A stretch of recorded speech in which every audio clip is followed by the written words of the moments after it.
जय श्री कृष्ण, जय श्री राधे।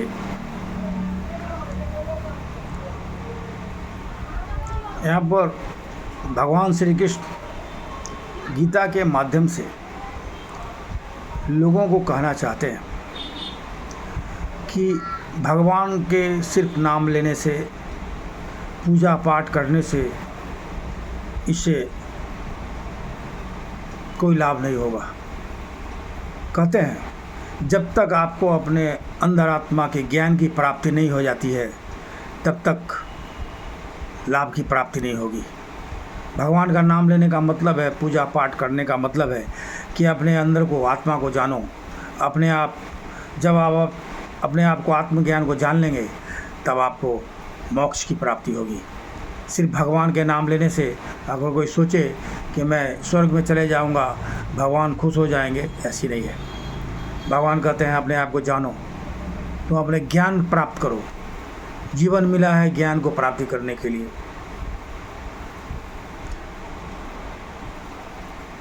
भगवान श्री कृष्ण का इशारा है कि बहुत लोग दिन रात भगवान का नाम जपते हैं, चाहे ज्ञान का नाम जपे, भगवान का पूजा पाठ भी करे, लेकिन ज्ञान की प्राप्ति करो।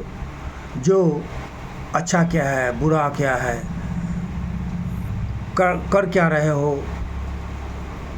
यहाँ पर भगवान का उद्देश्य ये है कि आपको जब अगर कोई सम्मान करता है, फूल माला पहनाता है, इज्जत करता है, कोई पुरस्कार देता है तो आप आनंदित होते हैं। मुझे बहुत सम्मान मिल रहा है, मुझे लोग पुरस्कार दे रहे हैं, मुझे लोग आदर कर रहे हैं, सम्मान दे रहे हैं, तो कितना खुश होते हैं आप।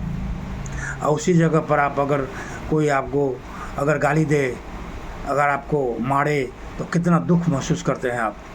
तो भगवान कहते हैं इसी तरह जब आप किसी को गाली देते हैं, दुख देते हैं, मारते हैं, तो उसका भी आत्मा तड़पता है, दुख होता है।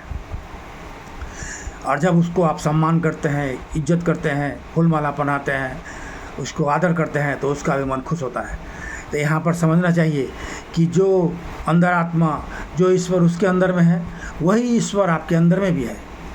एक ही ईश्वर सही मनुष्य के अंदर में है, लेकिन मनुष्य क्या है, अलग देख रहा है उसको कि मैं अलग हूँ, वो अलग है।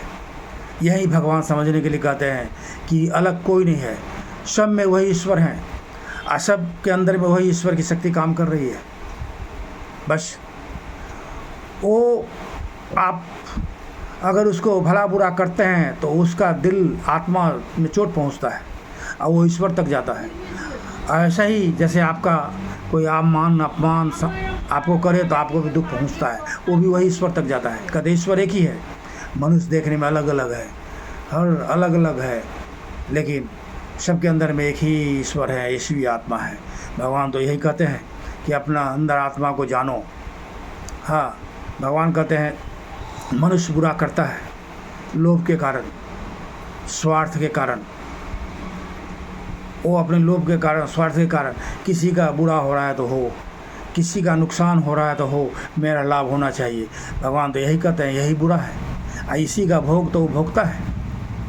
इसीलिए उसको महाकष्ट में आता है, दुख आता है, विपद आता है, क्योंकि उसने सिर्फ अपने स्वार्थ के कारण, लोभ के कारण, छोटे छोटे अपने लाभ के कारण बड़े बड़े नुकसान कर देता है, बड़े बड़े आदमी को ऊपर अत्याचार कर देता है, जुल्म कर देता है। इसलिए उसको कहते हैं भोगना पड़ेगा, इसी जीवन में उसको भोगना पड़ेगा, और मृत्यु के बाद तो महानर्क में भी जाना पड़ेगा। तो भगवान यहाँ पर इसी तो कहते हैं ज्ञान की प्राप्ति कैसे हो। ज्ञान की प्राप्ति कहते हैं जो मनुष्य के अंदर में दया है, करुणा है, माया है, जो धर्म करता है, जो निस्वार्थ सेवा करता हो, भगवान कहते हैं ये दैविक गुण है।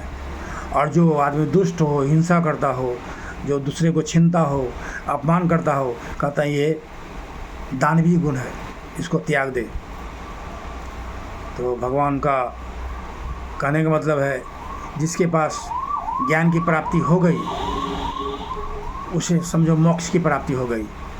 अगर लोग भगवान का नाम ले, भगवान का चिंतन करे, और भगवान का पूजा करे और कर्म करे अगर बुरा, तो कहते हैं कोई लाभ नहीं होने वाला है। कर्म सही होना चाहिए, धर्म कर्म होना चाहिए, निस्वार्थ सेवा होना चाहिए। कहते हैं कर्म तो हर मनुष्य को करना पड़ेगा, कर्म किए बिना जीवन का निर्वाह होना संभव नहीं है। लेकिन सत्कर्म करे, धर्म कर्म करे, लोगों को दुख नहीं दे, कष्ट नहीं पहुंचाए, अपमान नहीं करे। अगर कोई बुरा कर रहा है तो भोगेगा, तुम मत उसको बुरा करो, तुम उसको मत, तुम सजा देने वाला कौन हो? तो सब तो ईश्वर है। जय श्री कृष्ण, जय श्री राधे।